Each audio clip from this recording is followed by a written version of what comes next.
Andhra people played key role in the third Buddhist council based on Buddhist work Kadavattu. So మామూలుగా కథావత్తు అని చెప్పేసి ఒక గ్రంథం ఉంటుంది.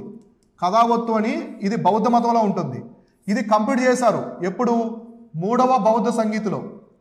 సో 3వ బౌద్ధ సంగీతి. సో 3వ బౌద్ధ సంగీతిని ఎవరు కండక్ట్ చేశారంటే అశోకుడు. సో 3వ బౌద్ధ సంగీతిని కండక్ట్ చేసింది అశోకుడు. అశోకుడు కండక్ట్ చేశాడు రాజు. దీనికి అధ్యక్షుడు ఎవరంటే మొగలిపుత్త తిస్సా.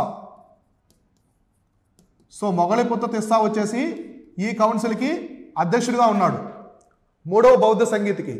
ఈ 3వ బౌద్ధ సంగీతిలో ఈ కథవత్తు అనే గ్రంథాన్ని బౌద్ధ గ్రంథాన్ని పూర్తి చేశారు. దానికి కూడా ఆంధ్రులు కీలక పాత్ర పోషించారు. ఆంధ్ర నుంచి వచ్చినటువంటి బౌద్ధులు ఈ 3వ బౌద్ధ సంగీతిలో ఉన్నటువంటి కథవత్తు అనే గ్రంథం పూర్తి చేయడంలో కీలక పాత్ర పోషించారు.